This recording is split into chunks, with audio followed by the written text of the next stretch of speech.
মনোবীক্ষণ polyclinic, চিকিৎসার জগতে এক দশক। এখন এখানে সব বিষয়ে ডাক্তারবাবু একসাথে তলায়। ফোন করুন 7477799515 এই নম্বরে।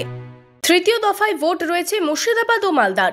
ভোটের দিন ঘোষণার আগে থেকে রাজ্যে এসেছিল কেন্দ্রীয় বাহিনী। বিভিন্ন জায়গায় টহলদারিও শুরু করেছিল তারা। মুর্শিদাবাদ জেলায় ভোট শান্তিপূর্ণ করতে ইতিমধ্যে এসে পৌঁছেছে অতিরিক্ত কেন্দ্রীয় বাহিনী। ভোটারদের অভয় দিতে শুরু হয়েছে কেন্দ্রীয় বাহিনীর রুট মার্চ।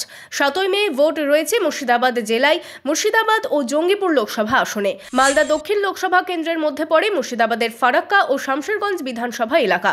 সেখানেও শুরু হয়েছে রুট মার্চ। বুধবার কেন্দ্রীয় বাহিনীর রুট মার্চ দেখা গেল শামশেরগঞ্জের চাচণ্ড পঞ্চায়েত এলাকার ভবানীমাটি, নতুন লোহরপুর, লবলপাড়া, নামো বাসুদেবপুর সহ বিভিন্ন এলাকায়। এদিন শামশেরগঞ্জের পাশাপাশি মুর্শিদাবাদ লোকসভা কেন্দ্রের হরিহর পাড়াতেও দেখা গেল কেন্দ্রীয় বাহিনীর টহলদারি। পাড়ায় পাড়ায় ঘুরে মানুষের সাথে কথা বললেন কেন্দ্রীয় বাহিনীর জওয়ানেরা।